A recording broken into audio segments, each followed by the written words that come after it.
Greetings, Mage fans. Pooka here. Today is a special installment of Mage the podcast where, I don't know, can we call this Reality Deviants Movie Club? Is that acceptable? That sounds all right. Yeah.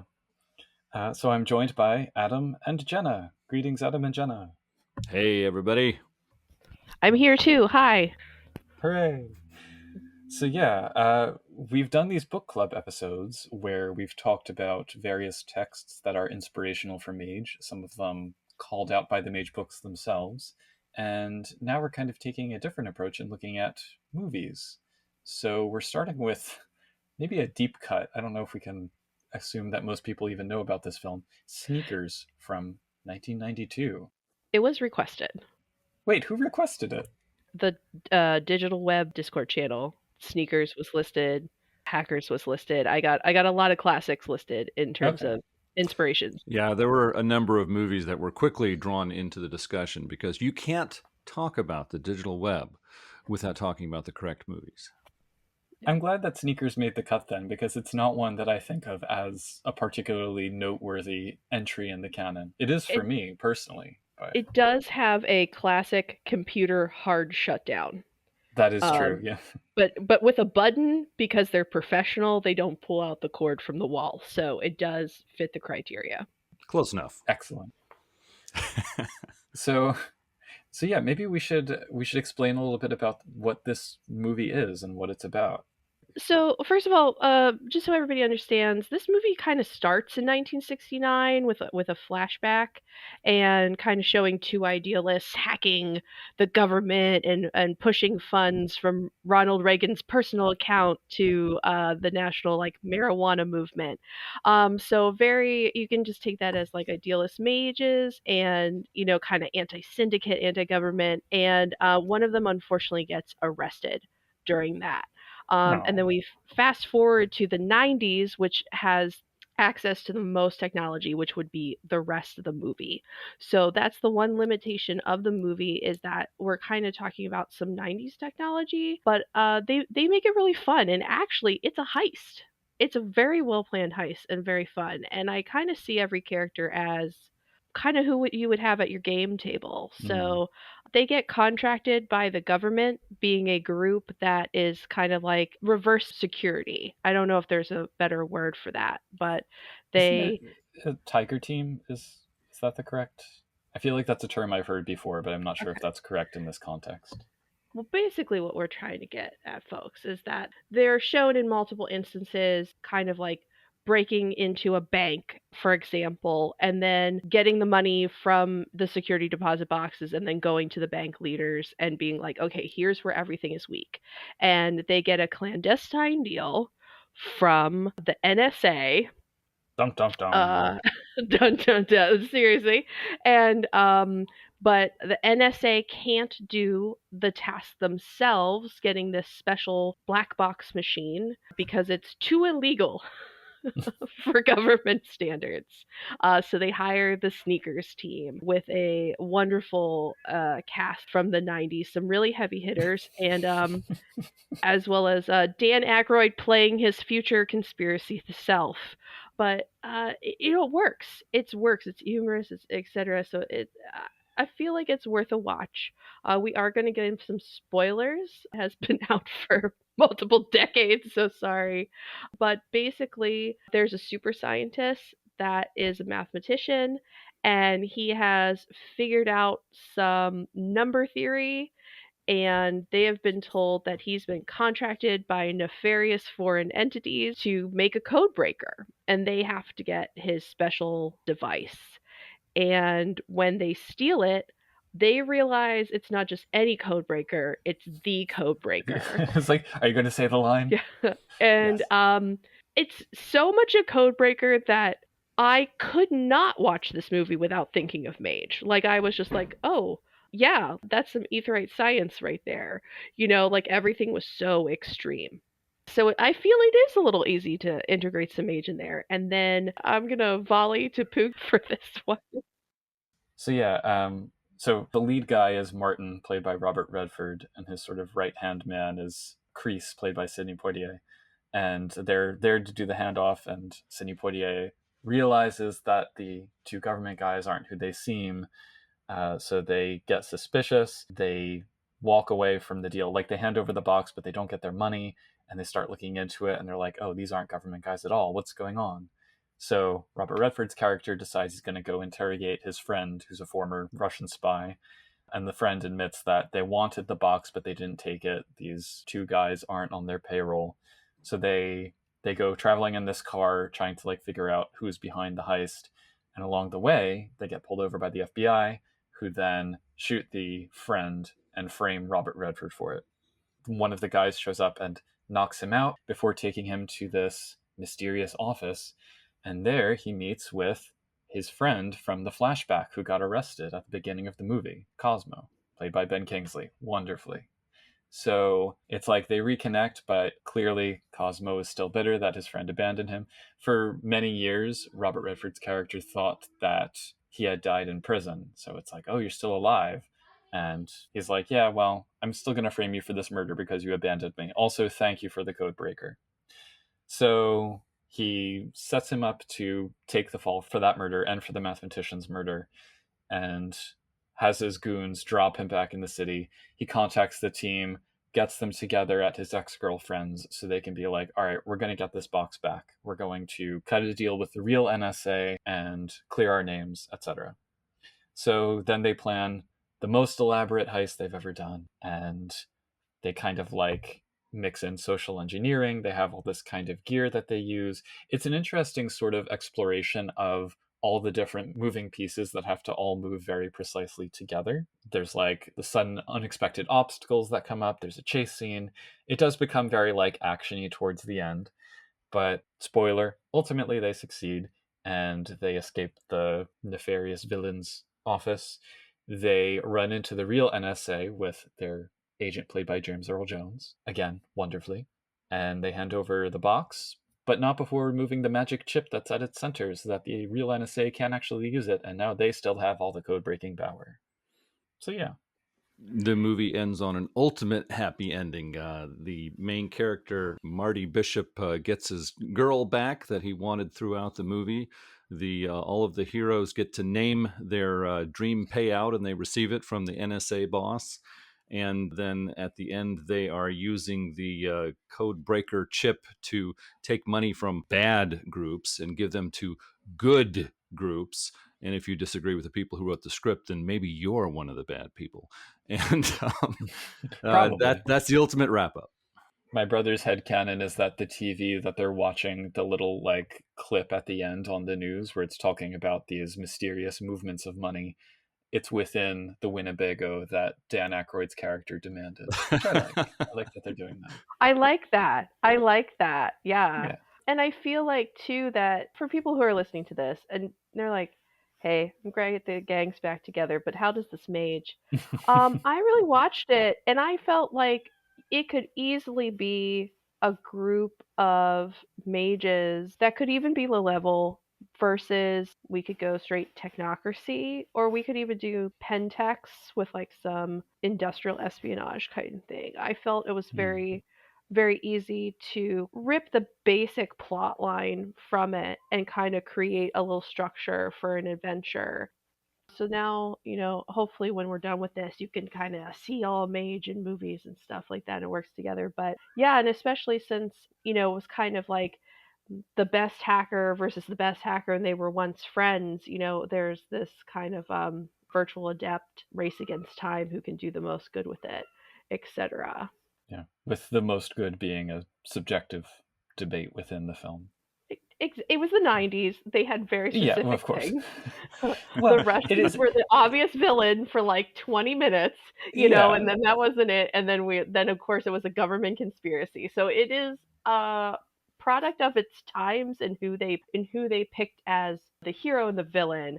But like I said, like you can kind of reorganize that into like Mage lore or modern day, or even even like maybe like stick it back in the past. Have like a little maybe like Cold War moment in case your mages are traveling through time. Well, I've got a few things to contribute at this point. We talked to a number of people on our Discord server, and all those of you listening are welcome to join us there. We've got links for you.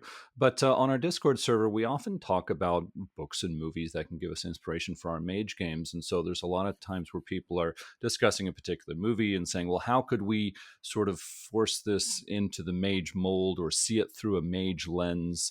And with this movie, it really takes no effort at all, at least from my point of view. This is clearly a Virtual Adepts versus the Technocracy sort of movie. We see the heroes are a group of 5 people with very well honed technical skills who have trouble in their past. And so they want to use their skills, make a difference, but they have to lay low and do everything on the down low. Their whole lifestyle is about basically hiding from unwanted attention, which when I'm reading the first tradition book for the Virtual Adepts, it really had that vibe. We are geniuses, we are good at what we do, but we need to be really quiet because the technocracy is after us.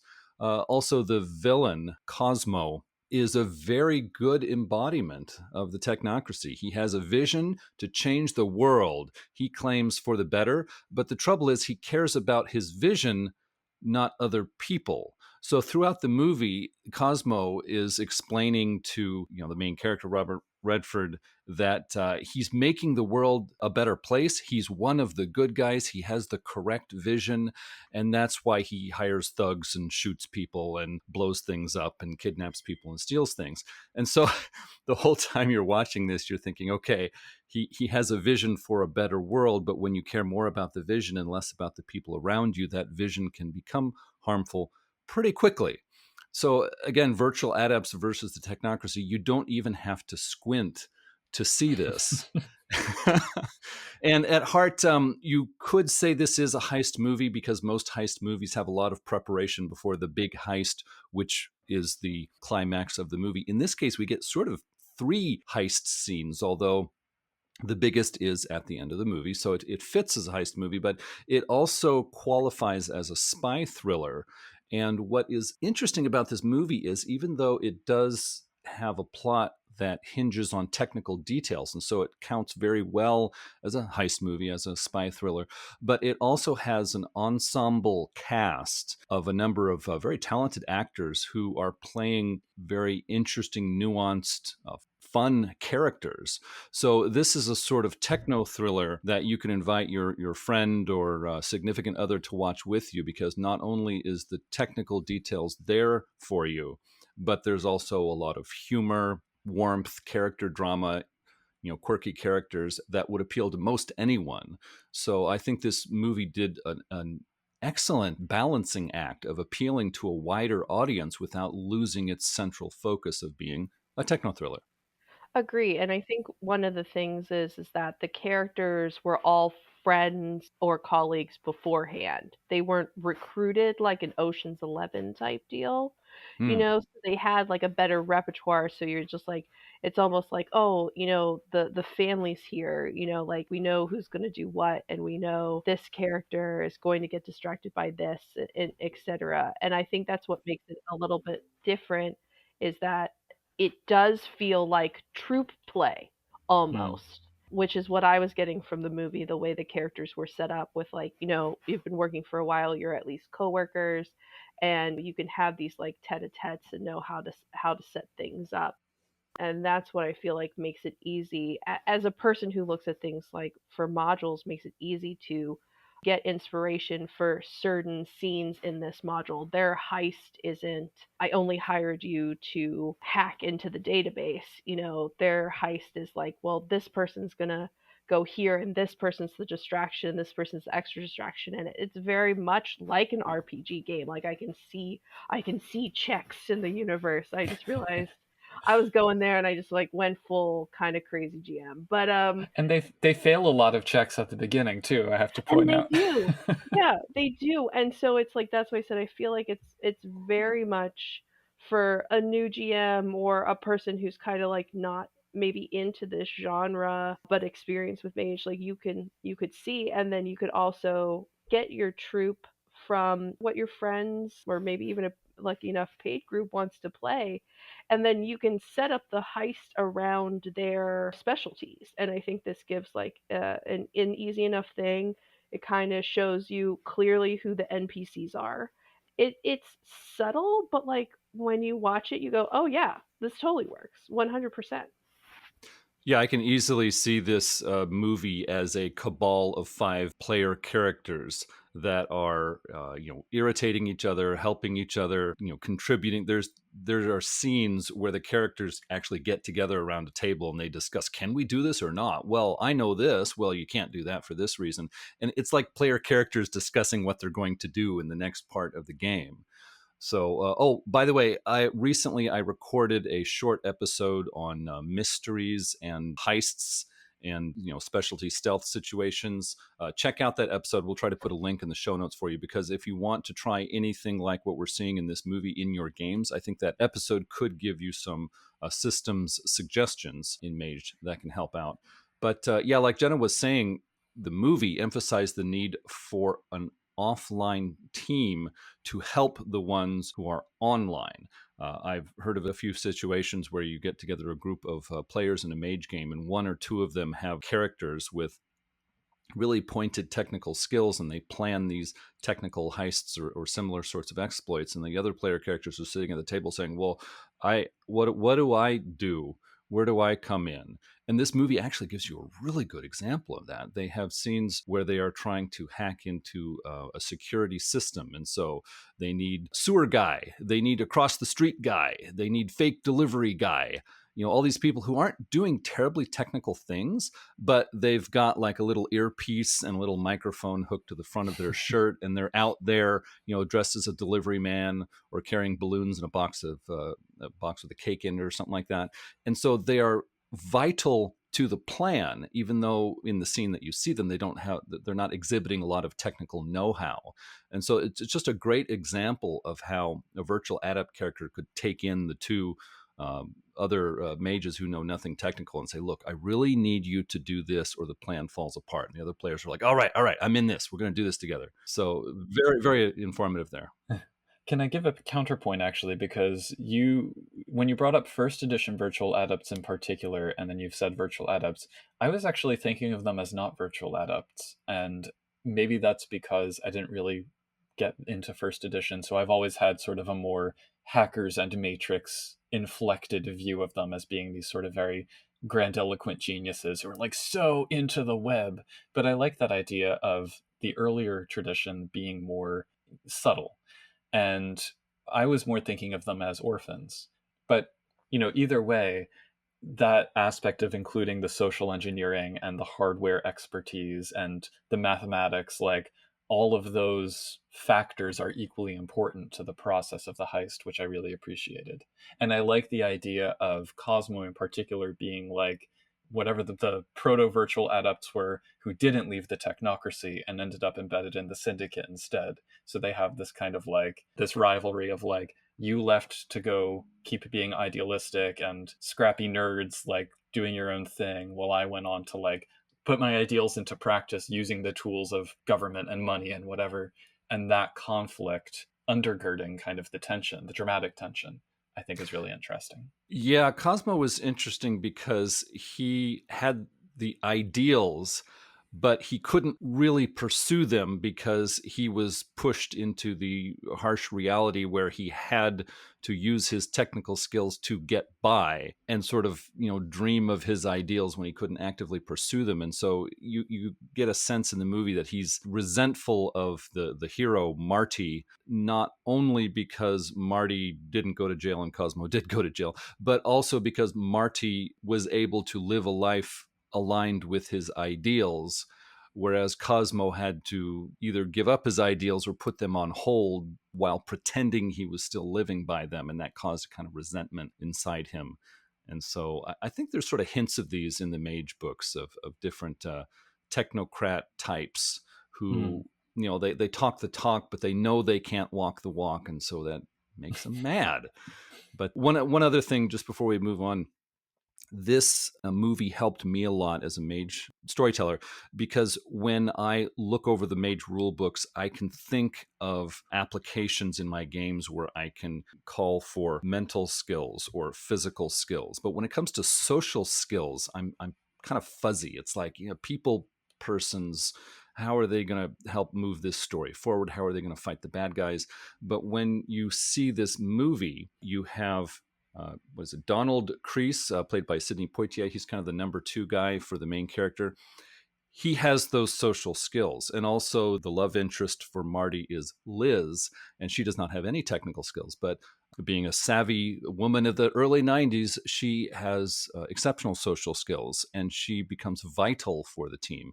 And so there are a number of different scenes in this movie where you can see that social skills have a lot of application for someone pulling off a techno-thriller sort of adventure. And so, the inspiration for a storyteller of applying social skills and social abilities, just amazing. One of the main reasons I recommend this movie. Liz is also an excellent markswoman, we must mention. Okay. Anyway, Yes. sorry. Yes. I agree with Pook. Liz, the main female lead, has some of the best lines. She in the really movie. does. So if you are like, I don't know if I'm going to mage this or whatever, there's some really great one-liners. And again, going back to what I said before, it's like very subtle troop play where, someone gets a zinger in or Yeah. whatever. And to bounce off of what Adam just said, there's even subtle social roles in there. Like maybe you don't have a character like Liz. Maybe you know that your troop is not set up for that, or they've put some criteria in and they'd rather be on the technical side. Every once in a while, the technical people had to do something, which would be an easy role of one of the distractionary group members had to be convincing enough to the security guard that he was the gardener and he was just going in to, hey, can I use the restroom? And, he had to not be nervous. He had to be casual. He had to walk confidently that he worked there. He had to be unsuspicious. And that's an easy enough role, And then if your troop mate accidentally fails that, that's an easy enough scramble. What do? You're talking in each other's ears and stuff like that. So it still makes for good gameplay for people's strengths and weaknesses, and to also to make it complete, skills, abilities, etc. They have a really great teamwork moment where the only way they're going to get out of it in the movie is that they legit have the blind member of the troop drive a truck to distract everyone and pick them up on the other side of the parking lot, because they got surrounded. They got surrounded by a lot of basically hit marks, security guards with guns. They brought out the big troops. So you wouldn't think of it. We would say, Virtual Adepts, let's go watch Matrix kind of thing. Right. But this is like the Virtual Adepts, maybe if you don't want to jump into the digital web just yet, or maybe you want to use the digital web, but only as an end game thing, like you have to unlock something in the digital web to open the safe with the big treasure inside or whatever. You kind of dip your toe in there and you're fighting hacker wards or something like that. It's more of a plot device than an actual setting. So that gives you kind of a subtle way, so you don't have to create new worlds, but you're still kind of giving a nod to Virtual Adepts and giving them their time to shine. So I think that might be a good segue into the questions you proposed. I have a lot of thoughts that connect to what you just said, but a lot of them are siloed under these 4 questions. So do you want to float those? Yeah, why don't you start with one of the questions?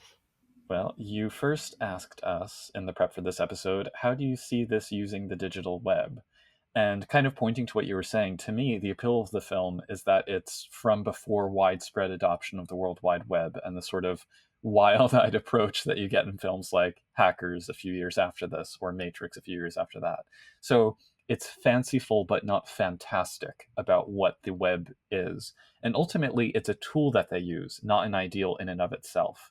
The character who does espouse that view is the villain here, with that big speech about it's all about the information at the end. And the crew, I almost see them as the film is kind of non-government and non-corporate, but not overtly anti those things. So the crew works within the system, works within the cracks of it to achieve their goals. And ultimately, they're not toppling the world order. They're just trying to rebalance the scales here and there and kind of being mercenary about it. At one point, Marty gets called Robin Hood by one of the characters, and I don't think it's silly to say that's part of the inspiration here. So, anyway, bringing that to the web, when I think of mages who use the web, what I think we've seen in the canon is they tend to fall into the two camps of the extreme idealists who want to liberate all the information, or the control freaks who want to control it all. But surely there have to be small-time idealist mages who are just as savvy about the web and its workings, but they're not show-offs. They're happy to sell their skills as long as they're not actively against what the client stands for. They have this chance to recover some of their sparkle, and they con their way out of being part of the bigger struggle, and they get paid in the end, which matters to them. So I like that as being a structure for an adventure around the web, but not necessarily in it. One that can gently dip in as needed without being like all about what's this new realm that we've discovered, or what's this new virtual entity we have to fight. I wholeheartedly agree with that. I think that's a perfect sum up. And this also showcases what Mage the Podcast has mentioned in the past, where sometimes it doesn't need to be like extremely high level play. Like you can have these normal people stumble into something big like this, this big code breaking box that could change the world, what happens when it does.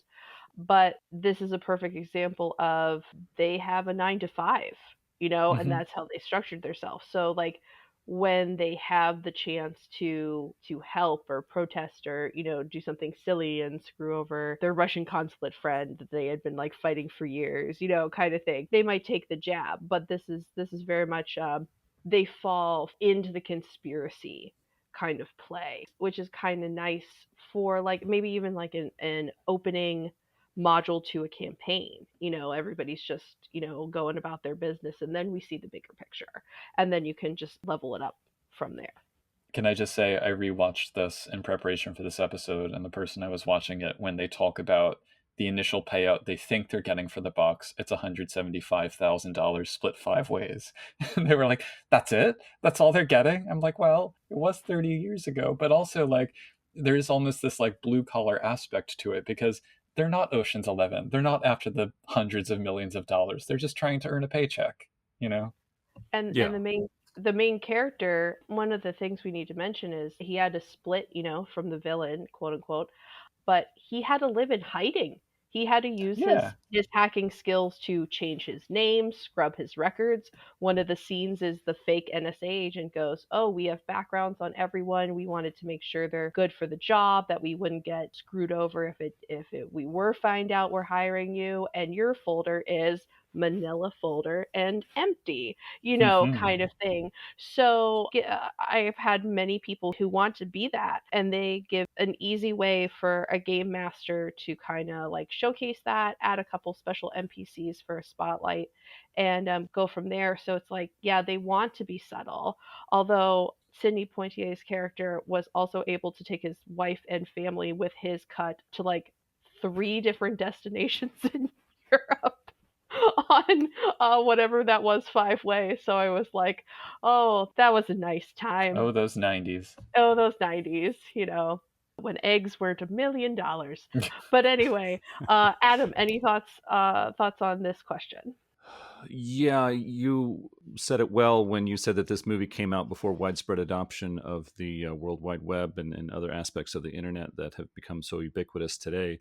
At that point, the computer networks were viewed by one person at a time, who basically had a microphone in front of him, and he would give advice to the other people who were doing something in the real world where the action was.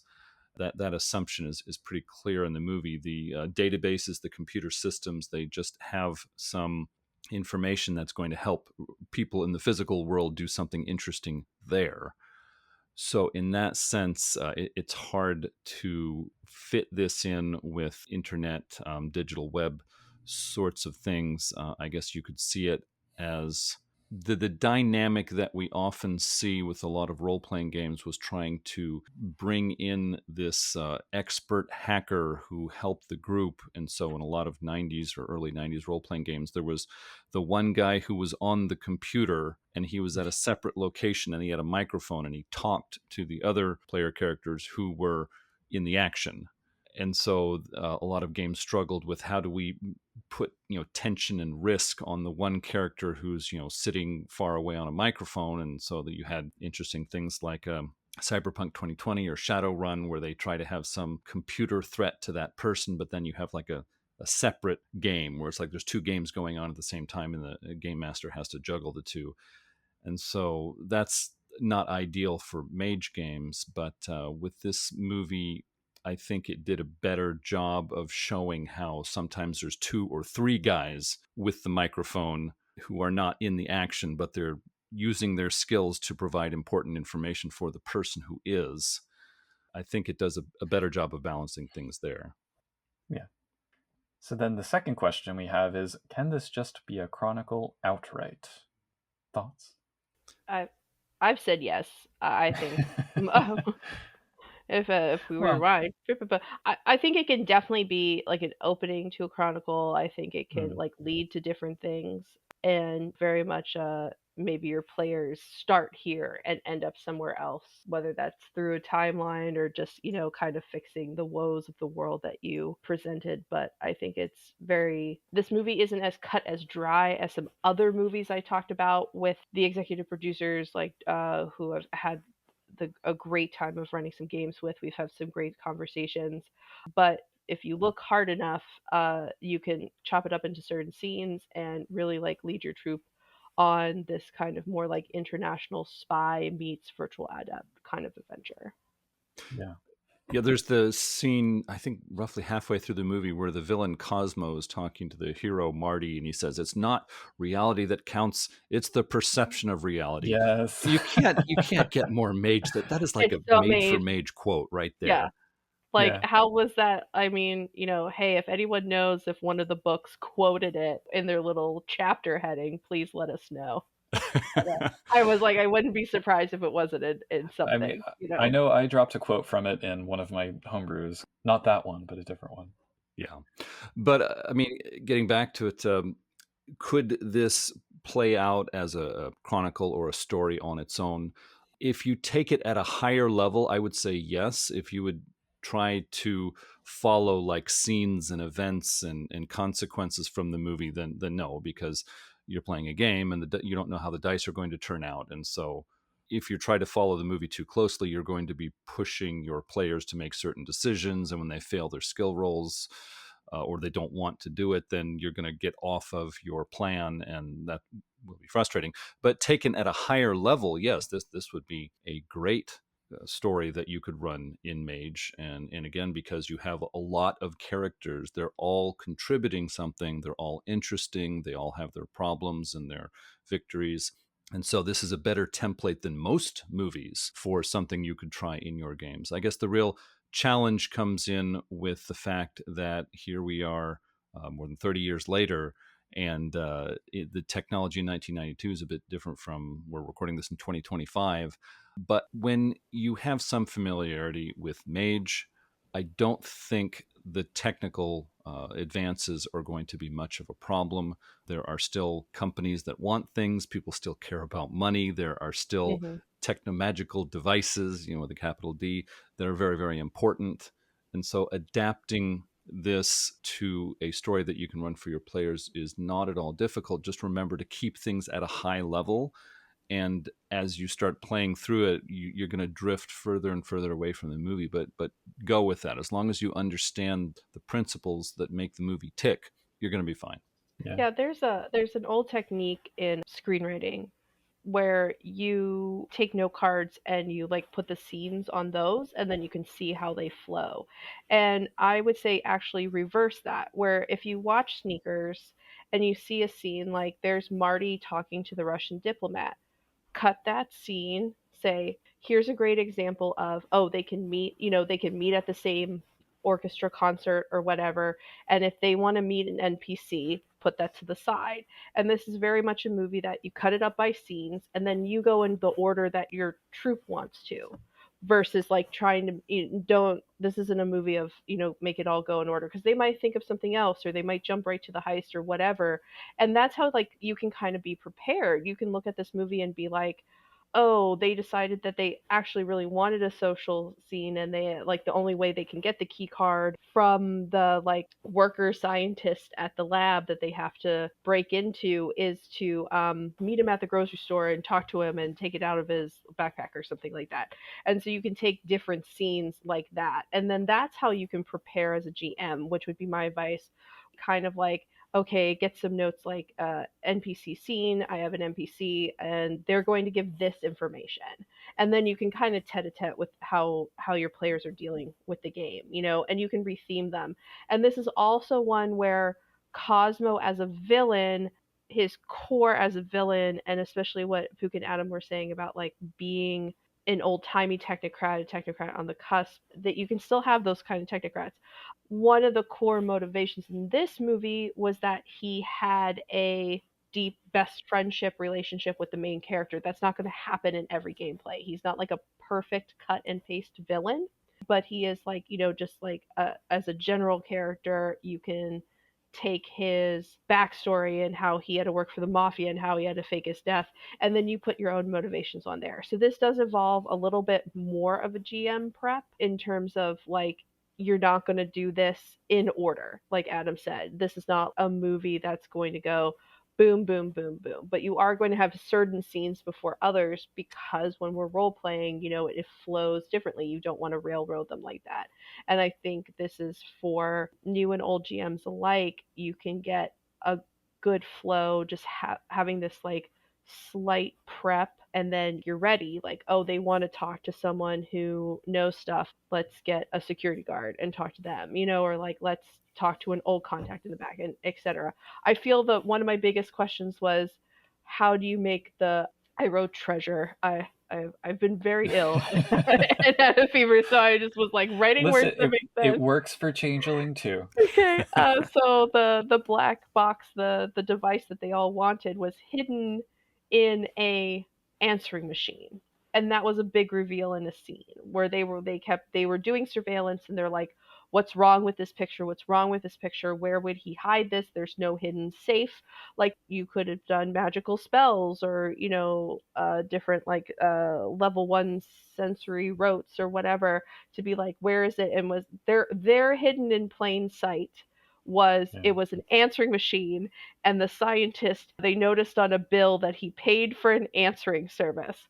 Now that is a big clue that is very timeline sensitive. So that's the one big thing I feel, as for me, if I was changing this, I want that scene, I want that revelation, because it's so good for like different roles and just like using skills and different things like that. But I really need to be sensitive to the timeline that I'm putting it in, because that's another copy paste I can't take. I can take the idea, but then I really need to like rework that in to not be like so 90s.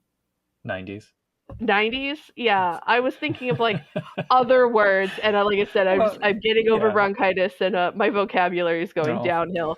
But thank you. So that's the big thing about the movie, is that was the one. Other 90s things, you can magify it. They had an electronic keypad lock.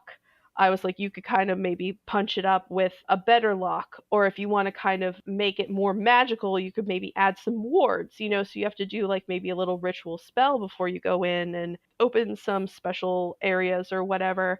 But that is the one kind of crucial part of the story that really needs to be reworked, and that's where the 90s kind of get in the way. Otherwise, everything else can be reskinned pretty easily. I will point out also, it is totally acceptable to just set your game in the 90s if you want to. Because I think that's probably the choice I would make, is I would make it mildly historical. But agree. yeah. And also, you can take a lot of the examples from the books. Like, if you're reading older editions, this movie, back when people were reading them, like I said, the villains and the background motivations, like, in terms of your character backgrounds, that depends on like what characters you play. But I feel like some of the authors had watched this. This was a very popular movie back in the day, and might have even been inspired by it. So it was like, you could just have an old school timeline, and hey guys, like, FYI, it's the 90s, no cell phones, this answering machines as secret treasures, etc. There's a car phone, though, at least. I think translating the technical details is part of the part of like a mini game that's fun for a storyteller. For example, there's a scene where we mentioned there's an answering machine sitting on the desk, but the heroes find out that there's an answering service for this office. So obviously something's fishy here. But it takes them a while to realize that, because in the early '90s, having an answering machine on a desk at an office was so common you just didn't think about it. So nowadays, nobody uses answering machines. So how do we translate this? Well, these days, car keys have been replaced by these small little plastic electronic devices. The car dealership called it a key fob, which I think is an interesting word. But moving beyond that, you could have a scene where someone is sitting at a desk and there's a key fob, sitting on the desk, which is a very ordinary thing. Nowadays, we all use these to get around, and they're sort of bulky. We take them out of our pocket so we can sit comfortably. And you find out the guy got here through Uber. Well, wait a minute. What's that key fob doing on his desk? Aha, it's a disguised techno-magical device. I mean, the translation like that is not so hard to do, and it can be kind of fun for a storyteller. So I don't worry about that so much. Adam, this is why you're here. I'm so impressed. You're just like, oh, you do these like 10 things for a clue, and I'm just like, it's so good. It's so good. Touche, good sir. Touche. I really like that idea, and I think that's easy. And like you said, you want a subtle clue, and that's easy enough, but you have to break into their app history. You have to do all the stuff, and not every movie for a mage game needs to be, what is that, Lord of Illusions? But that is very, very mage. Different vibes for different people. You can really make mage what you want, and then like once you kind of enter into like where you can understand things, then you can go from there and create these bigger picture, kind of maybe go into a genre you're not used to. But I think this is why we all love the game, because it has so many types of gameplay. It's not the same adventure over and over again. I mean, even beyond genre, though, I think to your point earlier about using this as like a jumping off point for something greater, one option I was thinking about was, what if you had this as a story of awakening? Like, this is a group of mortals, and by finding this wonder, they awaken. Now they see the true potential of the web by getting this code breaker. And like, does that lead them towards the Virtual Adepts or the Syndicate or the New World Order with James Earl Jones at the end? So having it be like the inception of the chronicle, or a flashback if you already have your players together, I think would be an interesting way to get as retro as you want, really. I see. Idea. Yeah, they had in later editions of Mage, they had the tomes, which was like a game term for a book written by mages, and one of the tomes' purpose was to cause mages to awaken. So we have this techno-magical device that breaks codes, but in order to figure out how to actually break some codes with it, you have to work with it to the extent that it causes a person to awaken, and so it breaks more than one kind of code. Exactly. That's clever. Yeah. And it's interesting too, because if you look at Cosmo as one sort of branch of the technocracy getting unmutual, and then the actual government as the ones that are holding the course, then it's like, we don't even want to help either one of these. And ultimately, in the end, they find a way to con their way out of helping either. So there's that aspect to it as well. So we've talked a little bit about the last two questions here. First, what are some really good examples of scenes or characters or tropes that you would point to? I think we've already pointed to a lot of them. But what's something that you would really want to underscore for a storyteller? Not even necessarily embedded in the specific plot points, but just as like a general thing to work into your games. For me, it was very much something I alluded to before about the complexity of a heist, getting all the planning, because often in these films it's like the planning is often presented as this montage, and then the execution is very precise, sometimes even in real time, showing each person doing their thing one at a time. So as a storyteller, you can kind of try to model that. You can have people describe their actions in downtime, or you can have the scene sitting around the table with everybody discussing, and then in the actual heist sequence, move the camera frequently from character to character, find ways to do things like players assisting each other on rolls over the earpiece. I think the hardest part is maybe the wild cards and the surprises, the unexpected obstacles that pop up. But those are counterbalanced by when a player comes up with a really inspired solution or gets a good zinger in. Those kinds of things balancing against each other make for good tension, I feel.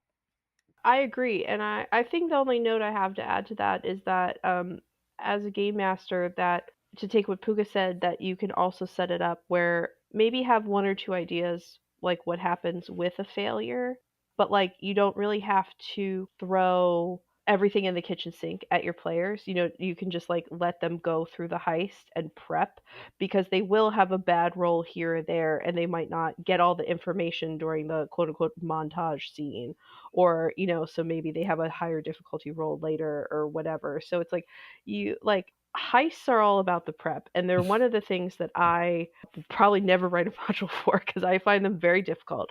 But this one does showcase how to have different characters doing different things, and how that it is going smoothly up until a point, and that one point where it doesn't go smoothly is enough for like an hour of in-game RPG Yeah. play. That would be my one kind of add-on. Well, when it comes to heists, they can be stressful for a storyteller because the examples we see in novels and movies is they are planned so carefully and they have to be pulled off just right, and that's where the tension comes from that makes them so interesting. And that can be daunting for a storyteller. It's like, well, planning all of these details, and I don't know what my players are going to do. Where is this going to go? And that is where I see a real inspiration from this movie. There are a couple of scenes where the main characters come together and they start talking about the problem that they have, and they start throwing out ideas and details. And I think a storyteller can take inspiration for that in this way. You present your players with a problem, and then you sit back and let them solve it. And if they're not doing anything, then give them, an action scene or a minor, something to do, and then bring them back to the problem. And in my experience, one or two players will start throwing out ideas, and then the other players, that gets them talking, and then pretty soon you have a discussion. Now, as a storyteller, I listen to this discussion, and it really helps me with the technical details. Somebody says, yeah, we're going to go through the back door. And I'm thinking, well, of course, that's what I would have done. Another player says, no, that wouldn't work because of this. And as a storyteller, I'm saying, oh, gosh, he's right. I'm glad he said it before I tried to play it through. And so I basically, I listen. I've had a number of these games where I listen to the players talk to each other. And it doesn't take long, usually, for them to reach some sort of a consensus of this is the smart thing to do. Everything else would be dumb. And then as the storyteller, I can say, well, I'm glad you realized that. I didn't have to spell it out for you. Yeah, so let's pursue the game in this way. And so these difficult heist plans and plans of attack, let the players do it for you. Otherwise, it's just too much work for you. And as a storyteller, don't be afraid to reward scrappiness. Like, I don't enjoy when players are actively trying to bend the rules to do whatever they want, but if players come up with inventive solutions that you look at and you're like, I don't know about that, but they give a good justification that makes for a good story. Because here, like, Cosmo has all the cash, he has an army of guards, he has the highest tech security, and they essentially steal this wonder out from under his nose with, like, misdirection and tape loops and messing with the thermostat. So, like, a group of scrappy, poorly funded virtual adepts can still make a difference. Agree. So then the last question, which again we've already touched on a little bit, but how would you magify this movie a little bit more? I would just maybe during the heist, maybe like up the magify is to add maybe some magical wards that could still be like maybe like taken through scrappy means. Their example was they had a building they needed to get to and it had like an electric fence. Maybe there could be like a different kind of magical tripwire, or maybe they need to like download one of them. You could have the hacker needs to like unlock the code in the digital web, because I feel like the movie is very baseline, and that it's just real world versus the virtual adepts, and then I would just turn it up, maybe not to 11, but like maybe like a 6 or a 7, and add a few more mystical elements, or like maybe Yeah. they could only go, the wards would be down on a full moon. Yeah, I had Umbral Guardians as a possible option, as well as more technomantic devices and stuff, like the sensors maybe could be other wonders. But the other, to what you just said too, I think cranking up the weirdness is also something you would have to do just overall for the aesthetic. I mean, it's even it might even be even too street level for me. And I like street level games, but this is like really there is no vulgar magic in this movie. You can either play into that or ratchet it up a little bit. I think you can do that to some extent through description, like when they first activate the wonder, throw in some actual space warping effects or weird things that happen. There's a scene where they're trying to find the two guys who initially hired them, and they go back to this building where they first met, only to discover the building has been demolished and there's no trace of them. What if the building instead, people think it never existed, and everyone's like, what are you talking about? Except for the one panhandler guy out front. You have kind of like little points where you can adjust that dial, but I do think it would kind of ruin the charm if it was like, well, we'll just fireball our way out of this one. So it is a good adventure for mages of low-Arete, low spheres. I would want to pull in the techno magical element because techno mages can use the 9 spheres. They can sense things and do things that regular people just are never going to be able to do. And so for that, I would have low level rotes, like perhaps a forces 1 prime 1 rote where you can sense a frequency that doesn't exist in the real world, but all of the, in the world of Mage, all the mages know about this, that it's sort of like a prime frequency that's like at the far end of a sound frequency, or something like that. Some sort of thing that mages would know about and others wouldn't. So when you're trying to break into the place, you come to the door, you disarm the pass key lock, but then techno mages are savvy and they say, wait a minute, let's check for something further. And they do their prime 1 forces 1 effect, and they find out, oh, there is a register here on that frequency. There's another device here that regular people could never see, but we can see. And so let's disarm that one also. Now we can get through. I would try to work in some of those obscure mage invented technical details to make sure that this is something for mages, not for regular folks. That being said, this is also a good opportunity to, if you want to use the optional rule of mundane abilities and low level spheres interacting with and informing each other. I forget the name of it in the M20 core book, but it's the one where it's like, oh, if you get successes on an Arete roll, you can translate that into an easier larceny roll or technology roll or whatever. I So remember that. yeah. We also have one listener question from TL Webb, who I deeply appreciate for going and doing the deep cut of movie knowledge, where he asked, one of the many interesting things in sneakers is the braille monitor display that the blind character Whistler uses. What other non-visual tools could someone use to access the digital web beyond optical VR equipment, and what could that experience be like? Which is a really interesting question. And interestingly, in the scene where that happens, it's like the little famous shot of all the numbers appearing on the screen, and he's like, whoa. We never actually see what's happening on the Braille terminal, so we don't know how he's interpreting that moment. But yeah. Oh, I just interpreted it as the little pins were going up and down faster than normal, and so he felt that. I guess so, But like maybe I'm all at wrong. once or something. Yeah, I don't know. Yeah, there was like a whole bunch of sensation on his hands suddenly that wasn't there before, and he was like trying to feel the subtle little pins going up and down. All of a sudden, they're all going off. He's like, "Whoa, that's a big deal." But maybe I'm wrong. I don't know. No, I think that, I mean, for me, like, generally speaking, Correspondence 1 would let you easily experience the web without sight.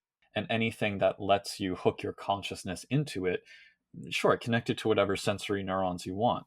Have a wearable net that gives you haptic sensations. Or alternatively, if you still wanted the Braille terminal idea, use Mind One to make your receptiveness to it like more expansive, and have Braille that has more dots so you can get more characters out of it. I think with standard Braille you can only get 64 possible combinations. What if you add another row and kind of keep exponentially increasing it, so that when that wall of numbers comes up, you're like, oh, normally when I'm doing this navigation, it's like the same 100 or so patterns. Now suddenly it's all 1,000 at a time. So you kind of have that way Yeah, of experiencing it. that's really good. I like that. Well, my idea is, what if you had a fabric sort of wrap that went from the waist up to the armpits, wrapped around a person's middle, and then you had one wrap around each arm and one wrap around each leg. These 5 items connect with wires to a machine so that the wearer can feel physical sensations on the arms, legs, and middle, and that would be a way of determining information when you're in the digital web. It's like, oh, my left side feels hot and my right side feels cold. That means there's a lot of prime energy in this direction. And you could have like a pinprickly feeling along the legs, but nothing higher. And so the wearer knows, okay, they've put some encryption in the lower substrates of the information system in this location. And so I think that would be like an interesting way to have a specific techno-magical device that gives information to someone who's, say, blind when they're in the digital web, or going through a system sitting in a chair. Yeah. I think that's an interesting idea. It could even go with, like, if we don't choose blindness, or if there's like another like sensory deprivation or something like that, could still be cool. I was thinking about TL's question, and mine was very much what happens inside the web. That was my feeling. Like, how do they experience all the wonders and creation of, like, maybe going into a virtual zone or something like that? It would be kind of like an echolocation thing. But since they had the echolocation and was using like a combo of spears that they and the storyteller thought were appropriate, that maybe they would see like further into the other avatars like code, like maybe where the IP address is going better versus just like, the fancy lady in Spies Device. That's what I was thinking. That, that they could kind of see that README file, kind of thing. Like, not being a very computery person myself, this is why I reached out to Adam, and I was like, is everything just like ones and zeros? Like, I don't know. Little So bits of data. this is all the data. What we see, what we So hear. exactly, to give them like an advantage for all that. Just if you're on YouTube, there's everything is like hide your IP address or get an IP address spoofer so you can watch UK Netflix or whatever. So it was something like that, to just get different information from being in different virtual web places, because the character in the movie who was blind was an expert safecracker via sound.